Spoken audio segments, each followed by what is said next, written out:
Hey guys, welcome back to Taste of Victory. Today I'm breaking down some gameplay from the finals of the Nightmare Colosseum tournament that I won. This was about 2 weeks ago now because stuff has been coming up, so I've been busy and it's just been really cold, so I haven't been in the mood to record. But now let's go ahead and watch this. This is the first round of finals. I am doing post commentary obviously, so I'm trying to break down what happened in the finals now to see some top level gameplay for you guys. So I'm going first. I reveal my egg, and I have Wargreymon, a level 2, which I really like because this deck's already really aggro. So when you attack with it, if you're going to be attacking a lot, it's basically a guaranteed memory at the start of your turn. So then I Digivolve up to block a Kabuterimon, leaving my opponent only with 1 memory to start with, which is as ideal as you can get. You always want to give them as little as possible, and that's a fantastic way because not only do you leave them choked with this card, but you also get to have a blocker ready. My opponent does, however, draw into his Pidomon. So that's also a 1-cost blocker, so he still gets to make an extra action per turn. And he does get to go into his ultimate, and it's vanilla ultimate, so it's only 2 costs, leaving me only with 2 memory to start. So you can't really choke as hard, but as far as choking goes, that's really great. Only 2 memory to start with is a very setting far behind. So this was a bit of a mistake. I feel like I moved into the battle area so I could play Wargreymon since it gave me that much memory, and then Digivolve for free with download. But then after that, looking at my hand, I realized, oh, this was a misplay because I have nothing I could play from my hand without giving him at least another 3 memory. I could Hidden Potential Discover is in my hand. I could have done that to Digivolve into Hercules Kabuterimon, but still, I would have not had anything giving him less than 3 memory unless I draw into another level 2. And the problem with that is because he's already his ultimate in the raising area, he could just move out and bring in Wargreymon for free. It's still his turn. He could use its effect and destroy whatever I have rested, or destroy my if I hit potential there. So unfortunately, that was a misplay. I feel I should have stayed in the raising area, but I tried to make the most of it by using Tentamon, because at least this on-play effect lets you search the top card, and if it's a green Digimon, add it to your hand. So at least it lets me set up for future plays that way. I revealed Nidhoggmon, and my opponent just wanted to read what it did once I revealed it. And so that's what's going on right there on screen right now. So I revealed Nidhogg, I added to my hand, so that's good. I have a backup level 6. If that was the more optimal play, then I could have gone into Nidhogg instead of Hercules Kabuteri. So it's good to have the options in your hand, and I do have a decent board presence right now.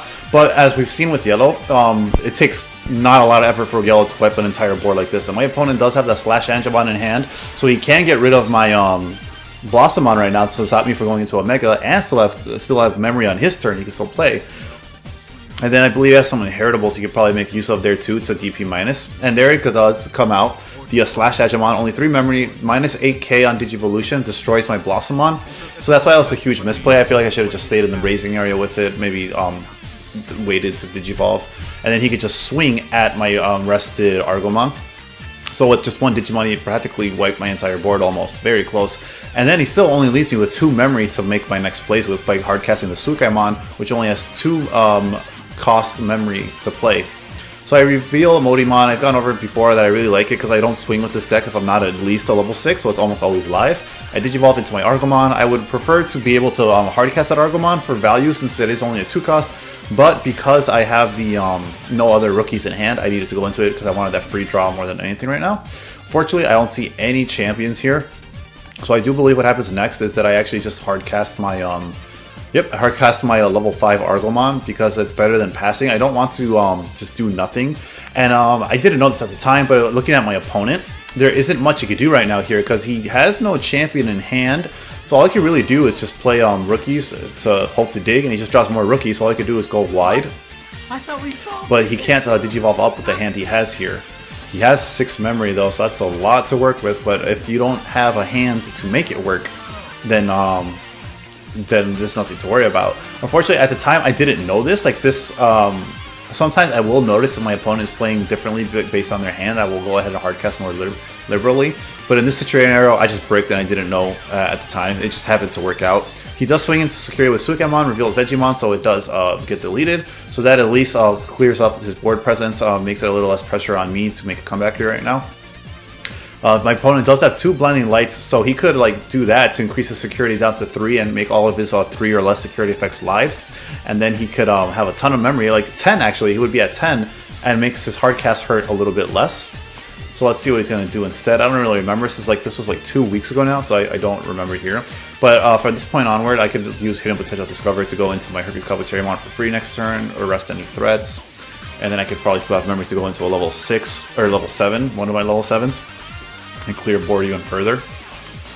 Oh, my opponent's thinking. So let's go ahead and like skip ahead right here because he's taking his time to think. And my opponent does do, it looks like he does do that double Blinding Light play. Skip ahead again. Yep.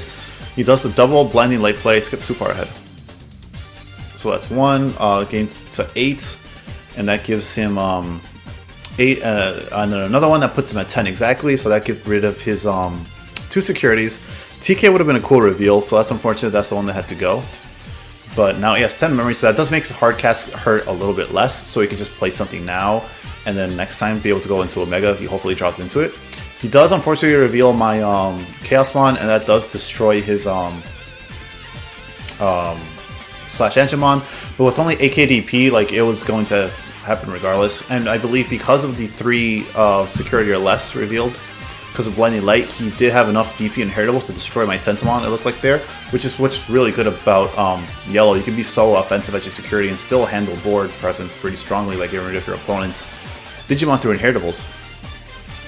And he got to hardcast 2 ultimates and still memory chokes me at only 1 memory because of the Blinding Lights. So he's in a pretty decent position, all things considered, but his hand, he still doesn't have any Mega, so he has to hope to top deck something to be able to make more aggressive plays, because I still have 3 security, and looking with what's in my hand, I'll be able to wipe that board pretty easily. So I won't have to worry about losing those 3 securities next time. I do Digivolve into Hercules Cabuteriamon for free. That 1 memory choke is not stopping green because it has so many ways to cheat around the memory cost, and it's insane. So I do have that. Unfortunately though, I can't Digiburst because I only have the 1 cost underneath it. So even though I have Hercules out, I can't do anything with it. So I'm just going to swing a security because I can't pierce in this situation. I reveal the Tsukaimon, and that's fine. And it's okay that I can't rest to pierce because I can at the very least wipe his board with my Volder Arm, Chaosmon Volder Arm. So that does give him 5 memory, but he doesn't have anything to do with, which at this point I've been kind of hinted at by the Blinding Light play, like hard casting into ultimates. I'm like, okay. So he's either at this point I didn't know his hand, but he was either like hoping to go into Omega, is what I could assume. So by clearing his board with the minus 7000p, he had no opportunity to do that. He has no opportunity to climb back up. He swings a security, and unfortunately that isn't the Salamon that recovers security when destroyed, so it just dies when it runs into my Roachmon. And here's a misplay from my opponent.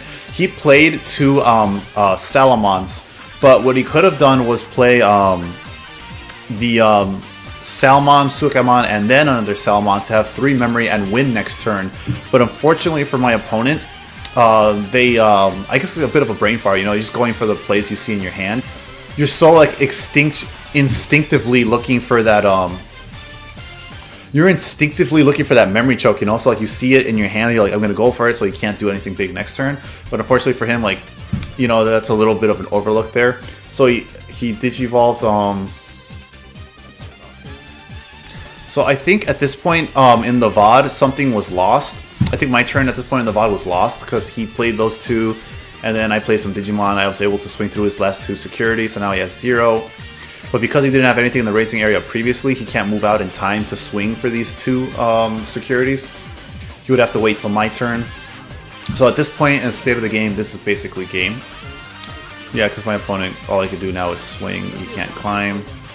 And they do live. One of them dies. And then all I could do is just pass turn. Or Digivolve and pass turn. And then it is my turn. And my opponent recognized this too, so we're just going into game 2.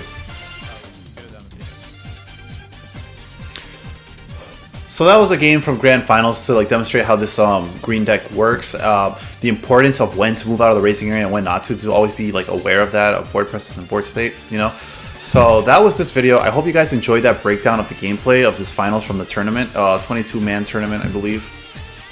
There's more rounds from other players. I know I played Orange Swim. Hopefully that archive is on his stream. So I'll see if I can get that so we can get more videos, more matches for the from this tournament to break down for you guys if it's something you enjoy. So I don't want to make this video too longer now for you guys. So we'll go ahead and call it a video here. I'll try to look at find more stream VODs to be able to get that for the next video. And until next time, remember to stay hungry until you get a taste of victory.